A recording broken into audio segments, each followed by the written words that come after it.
Hello learners, என்னுடைய YouTube channel doctor Anus literary கேலிபருக்கு உங்கள் எல்லாரையும் வரவேற்கிறேன்.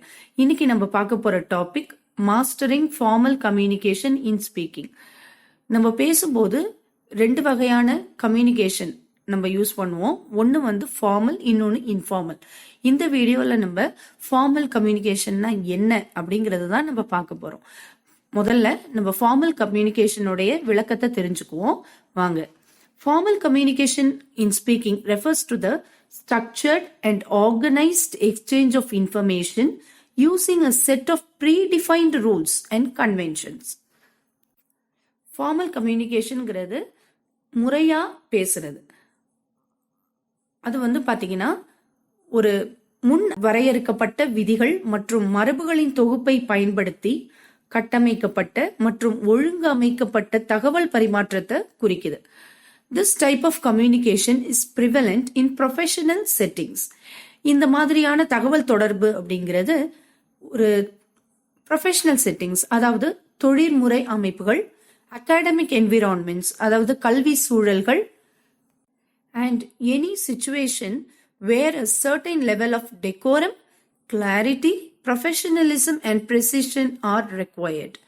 அப்புறம் ஒரு குறிப்பிட்ட அளவிலான ஒரு நல்ல ஒழுக்கம், அப்புறம் கிளாரிட்டிங்கிறது ஒரு தெளிவு, ப்ரொஃபஷனலிசம் அப்படிங்கிறது ஒரு தொழில்முறை மற்றும் ப்ரெசிஷன்ங்கிறது ஒரு துல்லியம்.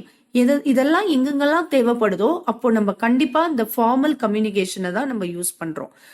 This guide delves into the intricacies of formal communication in speaking, exploring its importance, characteristics and key components.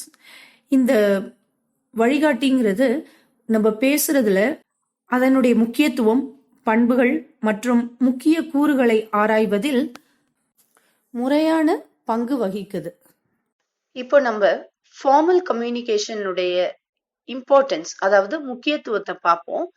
முதல்ல நம்ம பார்க்க போறது ப்ரொஃபஷனலிசம், அதாவது நிபுணத்துவம் அப்படின்னு நம்ம சொல்லுவோம். Formal communication is essential in professional settings to maintain a level of professionalism. தொழில்முறை அமைப்புகள்ல நாம இந்த ஃபார்மல் கம்யூனிகேஷனை யூஸ் பண்றது ரொம்ப ரொம்ப முக்கியம். It ensures that individuals convey information clearly and effectively while upholding a respectful tone. இந்த மாதிரி நம்ம ஃபார்மல் கம்யூனிகேஷனை பயன்படுத்தும் போது ஒரு மரியாதையான ஒரு துணியோட தான் நம்ம பேசணும். இதுதான் ஃபர்ஸ்ட் பாயிண்ட். அடுத்த பாயிண்ட் பாத்தீங்கன்னா கிளாரிட்டி அண்ட் ப்ரெசிஷன். கிளாரிட்டி அப்படின்னா தெளிவு, ப்ரெசிஷன் அப்படின்னா துல்லியம் அப்படின்னு அர்த்தம். Formal communication minimizes misunderstandings by emphasizing clarity and precision in speech. Formal communication அப்படிங்கிறதுல எப்போதுமே இந்த கிளாரிட்டி, ப்ரெசிஷன் ரெண்டுமே இருக்கிறதுனால நமக்கு எந்த விதமான ஒரு மிஸ் அண்டர்ஸ்டாண்டிங்கும் மற்றவங்கள்ட்ட இது ஏற்படுத்தாது. This is particularly crucial in conveying complex ideas, instructions or information. சிக்கலான சில விஷயங்கள், அப்புறம் அறிவுரைகள் மற்றும் தகவலை தெரிவிக்கிறதுல இது ரொம்ப முக்கியமான ஒரு பங்கை வகிக்குது. அடுத்ததா பாத்தீங்கன்னா பில்டிங் கிரெடிபிலிட்டி, அதாவது நம்பகத்தன்மையை உருவாக்குதல்.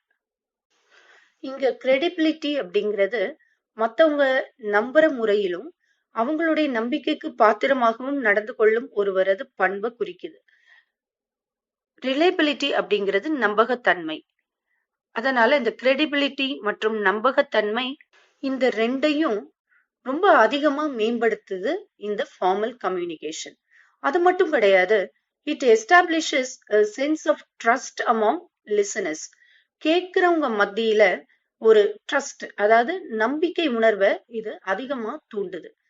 As it conveys a commitment to accuracy and attention to detail. ஏன்னா இது துல்லியம் மற்றும் விவரங்களுக்கு கவனம் செலுத்துவதற்கான உறுதிப்பாட்டை நமக்கு வெளிப்படுத்துது. அடுத்ததா நம்ம பார்க்க போறது characteristics of formal communication. Formal கம்யூனிகேஷனுடைய குணாதிசயங்கள் என்னென்னு நம்ம பார்க்கலாம். முதல்ல பாத்தீங்கன்னா use of proper language and grammar. Formal கம்யூனிகேஷன்ல எப்போதுமே ஒரு ஸ்ட்ரக்சர்ட் அண்ட் ஆர்கனைஸ்ட் லாங்குவேஜ் தான் இருக்கும். Speakers carefully choose their words, avoiding slang, colloquialisms, or overly casual expressions. இந்த ஃபார்மல் கம்யூனிகேஷனை யூஸ் பண்றவங்க அவங்களோட வார்த்தைகளை ரொம்ப கவனமா தேர்வு செய்யறாங்க. அது மட்டும் கிடையாது, ஸ்லாங், கலோக்கியலிசம்ஸ் இந்த மாதிரி ரொம்ப கேஷுவலா, அதாவது சாதாரணமா யூஸ் பண்ணக்கூடிய எக்ஸ்பிரஷன்ஸ் எல்லாம் நம்ம வந்து அவாய்ட் பண்ணணும், தவிர்க்கணும். ஸ்லாங் அப்படின்னா என்னன்னா வழக்கு மொழி வார்த்தை. ஒரு ஃபார்மல் கம்யூனிகேஷன்ல அதை நம்ம யூஸ் பண்ண மாட்டோம். இந்த மாதிரி வேர்ட்ஸ் தான் வந்து நம்ம ஸ்லாங்குங்கிறது பேச்சு வழக்குல வரக்கூடியது. உதாரணத்துக்கு சொல்லணும் அப்படின்னா, யாராவது ஒருத்தரை பார்த்து நம்ம நீ என்ன பெரிய ஆளா அப்படின்னு நம்ம கேக்குறதுக்கு நீ என்ன பெரிய பிஸ்தாவா அப்படின்னு நம்ம கேட்போம். இது வந்து ஒரு ஸ்லாங். கலோக்கியலிசம்ங்கிறது பேச்சு வழக்கு. இதெல்லாம் கூட நம்ம ஃபார்மல் கம்யூனிகேஷன்ல கண்டிப்பா இது அவாய்ட் பண்ணிடுறோம். அடுத்தது அட்ஹியரன்ஸ் டு ப்ரொஃபஷனல் எட்டிக்வேட். எட்டிக்வேட்டுங்கிறது சில மேனர்ஸ் நம்ம வந்து ப்ரொஃபஷனலிசம்ல ஃபாலோ பண்றோம். அது என்னன்னு பாத்தீங்கன்னா ரெஸ்பெக்ட்ஃபுல் அண்ட் கர்டியஸ் லாங்குவேஜ், அதாவது மரியாதைக்குரிய வார்த்தைகளை நம்ம வந்து மொழியை யூஸ் பண்றோம் இந்த ஃபார்மல் கம்யூனிகேஷன்ல. ஸ்பீக்கர்ஸ் யூஸ் அப்ரோப்ரியேட் டைட்டில்ஸ், அதாவது நம்ம பேருக்கு முன்னாடி பாத்தீங்கன்னா மிஸ்டர், அது மாதிரி மிஸ்ஸஸ், மேடம் அல்லது திரு, இந்த மாதிரி எல்லாம் நம்ம டைட்டில்ஸ் யூஸ் பண்றோம் இல்லையா? இதெல்லாம் நம்ம கரெக்டா யூஸ் பண்ணணும். டாக்டரேட் முடிச்சிருந்தாங்கன்னா டாக்டரேட் சொல்லும் போது நம்ம டாக்டர் அப்படின்லாம் சொல்றோம். ஸோ ஒரு மரியாதையான ஒரு டோன், அதாவது ரெஸ்பெக்ட்ஃபுல் டோன் அப்படின்னா நம்ம ஒரு மரியாதைக்குரிய ஒரு தொனியோட பேசுறோம். அண்ட் அவாய்ட் அஃபென்சிவ் லாங்குவேஜ், யாரையும் திட்டுற மாதிரியான வார்த்தைகளை கண்டிப்பாக நம்ம யூஸ் பண்ணக்கூடாது. அடுத்தது பாத்தீங்கன்னாக்க consideration of the audience and context. இந்த ஃபார்மல் ஸ்பீக்கிங்ல பாத்தீங்கன்னா முறையான ஒரு ப்ரிப்பரேஷன் அண்ட் பிளானிங்கிறது கண்டிப்பா வேணும். ஆடியன்ஸை பத்தி நம்ம தெரிஞ்சிருக்கணும். யாருக்கு நம்ம அந்த மெசேஜ் கன்வே பண்றோங்கிறத பொறுத்துதான் நம்மளுடைய ஸ்பீச் அமையும். அதனால speakers are expected to have a clear understanding of their message. என்ன சொல்ல வரோங்கிறத முன்னாடியே இந்த பேச்சாளர்களுக்கு தெரிஞ்சிருக்கணும். அப்ஜெக்டிவ்ஸ், எதுக்காக நம்ம இந்த உரையாடலை நம்ம பண்றோங்கிறது தெரிஞ்சிருக்கணும். And the needs of their audience, நம்ம யாருக்கு பேச போறோமோ அவங்களுக்கு நம்ம என்ன தெரிவிக்க போறோங்கிறதையும் நம்ம தெரிஞ்சுக்கிட்டு பிளான் பண்ணி நம்மளுடைய ஸ்பீச்சை வந்து அமைக்கணும். அடுத்தது ஒரு எஃபெக்டிவான ஃபார்மல் கம்யூனிகேஷனுடைய எலிமெண்ட்ஸ்லாம் என்னென்னு நம்ம பார்க்கலாம். இதுல முதல்ல நம்ம பார்க்க போறது கிளியர் அண்ட் கன்சைஸ் லாங்குவேஜ். தெளிவான லாங்குவேஜை நம்ம யூஸ் பண்ணணும். ஃபர்ஸ்ட் பாயிண்ட் பாத்தீங்கன்னா avoid jargon and use straight forward language. நம்மளுடைய லாங்குவேஜ் எப்போதுமே ஸ்ட்ரெயிட் ஃபார்வர்டா இருக்கணும். ஜார்கனை அவாய்ட் பண்ணிடணும். ஜார்கன் அப்படின்னா டெக்னிக்கல் டேர்ம்ஸ். ஒரு சில டேர்ம்ஸ் வந்து பாத்தீங்கன்னா அந்தந்த ஃபீல்டுல இருக்கிறவங்களுக்கு மட்டும்தான் புரியும், மத்தவங்களுக்கு புரியாது. அந்த மாதிரி இருக்கிற வார்த்தைகளை நம்ம பயன்படுத்துறத தவிர்க்கணும். ஏன்னா எல்லாருக்கும் புரியாது, அதுதான். இப்போ நம்ம உதாரணத்துக்கு கம்ப்யூட்டர் ஜார்கன்ஸ் பத்தி பார்க்கலாம்.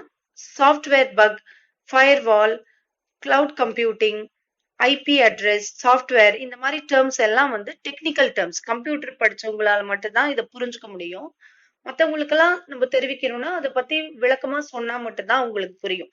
ஸோ இந்த மாதிரி வேர்ட்ஸை வந்து நம்ம முடிஞ்ச அளவுக்கு தவிர்க்கணும். Eliminate unnecessary filler words for more impactful message. நம்மளுடைய செய்தி வந்து மற்றவங்களுக்கு ஒரு சிறந்த முறையில போய் சேரணும் அப்படின்னா தேவையில்லாத ஃபில்லர் வேர்ட்ஸை நம்ம எலிமினேட் பண்ணணும், அதாவது அவாய்ட் பண்ணிடணும், விட்டுறணும். என்னென்னலாம் ஃபில்லர் வேர்ட்ஸ் அப்படிங்கிறத நம்ம பார்க்கலாம். ஃபில்லர் வேர்ட்ஸ் அப்படிங்கிறது நம்ம பேசும்போது ஒரு சில நேரங்கள்ல நமக்கு என்ன வார்த்தை யூஸ் பண்றதுன்னு தெரியாது. அப்போதான் இந்த ஃபில்லர் வேர்ட்ஸ் நமக்கு வரும். இப்போ உதாரணத்துக்கு பாத்தீங்கன்னா ஃபில்லர் சவுண்ட்ஸ், அது மாதிரி filler phrases. I think that you know what I am trying to say is, அதாவது நான் என்ன சொல்ல வரேன்னா you see, I mean, you know what I mean, at the end of the day, believe me, I suppose. இந்த மாதிரி phrases எல்லாம் நம்ம எதுக்காக உபயோகப்படுத்துறோங்கிறதே நமக்கு தெரியாது. ஆனா ஏதோ ஒண்ணு சொல்லிக்கிட்டே இருக்கும்போது நமக்கு என்ன சொல்ல வரோம்னு தெரியாத ஒரு சூழ்நிலையில இந்த மாதிரி ஃபில்லர் ஃப்ரேசஸ், ஃபில்லர் சவுண்ட்ஸை நம்ம யூஸ் பண்ணிடுவோம். அதெல்லாம் முடிஞ்ச அளவுக்கு தவிர்க்கணும். அடுத்ததான் நம்ம ஃபில்லர் வேர்ட்ஸ், அதுக்கான உதாரணத்தை பார்ப்போம். Well, okay, so, like, basically, actually, literally, seriously, hopefully, probably, possibly, quite, relatively, reasonably, fairly. இந்த மாதிரி வேர்ட்ஸை வந்து முடிஞ்ச அளவுக்கு நம்ம உபயோகப்படுத்துறத தவிர்க்கணும். அடுத்ததான் நம்ம பார்க்க போறது டோன் அண்ட் டிக்ஷன். டிக்ஷன் அப்படின்னா நம்ம யூஸ் பண்ணக்கூடிய வார்த்தைகள். டோன் அப்படின்னா ஏற்கனவே நம்ம பார்த்தோம், நம்ம பேசும்போது நம்மளுடைய தொனி. Choose an appropriate tone based on the setting. எந்த சூழ்நிலையில பேசுறோமோ அதுக்கான தொனியை நம்ம யூஸ் பண்ணணும். Pay attention to word choice to convey authority and professionalism. நம்ம சூஸ் பண்ற வேர்ட்ஸ் வந்து எந்த சூழ்நிலைக்காக நம்ம யூஸ் பண்றோமோ, அதாவது ஒரு ப்ரொஃபஷனலிசமோட இருக்கணும், ஒரு மரியாதையோட எல்லாம் நம்ம யூஸ் பண்ணணும் அப்படிங்கிறாங்க. நம்ம அடுத்ததா பார்க்க போறது நான் வெர்பல் கியூஸ். எல்லா நேரங்கள்லயும் நம்ம வேர்பலாவே இருப்போம்னு சொல்ல முடியாது, வார்த்தைகள் உபயோகப்படுத்துவோம்னு சொல்ல முடியாது. நிறைய நேரங்கள்ல நம்ம நான் வெர்பலா கூட இருப்போம். அதுக்கான உதாரணத்தை தான் பாக்குறோம். Maintain eye contact. நம்ம பேசும்போது நம்மளுடைய கவனம் எல்லார் மேலயும் இருக்கிற மாதிரி பாத்துக்கணும். Use appropriate gestures and body language. நம்மளுடைய உடல் மொழிகள், அப்புறம் நம்மளோட ஜெஸ்டர்ஸ் அப்படின்னா சைகைகள் எல்லாமே அந்த சூழ்நிலைக்கு ஏற்றாற் போல இருக்க வேண்டியது மிக மிக முக்கியம். ரொம்ப முக்கியமானது என்னன்னா, be mindful of facial expressions. நம்மளுடைய முக பாவனை அப்படிங்கிறது நம்ம என்ன டாபிக் பேசுறோமோ அதுக்கு ஏற்றாற் போல இருக்கணும். கோபமா பேசும்போது நம்ம பாட்டுக்கு சிரிக்க கூடாது. அந்த மாதிரி கேஷுவலான பேசிட்டு இருக்கும்போது கோபமாவும் முகத்தை வச்சுக்க கூடாது. அதனால நம்மளுடைய முகபாவம் அப்படிங்கிறது நம்ம பேசுறதுக்கான அந்த டாபிக்கோட ஒத்து போகணும். இந்த வீடியோ உங்களுக்கு பிடிச்சிருந்துச்சுன்னா லைக் பண்ணுங்க, ஃப்ரெண்ட்ஸோட ஷேர் பண்ணுங்க, சப்ஸ்கிரைப் பண்ணி வச்சுக்கோங்க. அப்போதான் நான் போடுற வீடியோஸ் உங்களுக்கு அப்பப்போ நோட்டிஃபிகேஷன் வரும். Happy learning.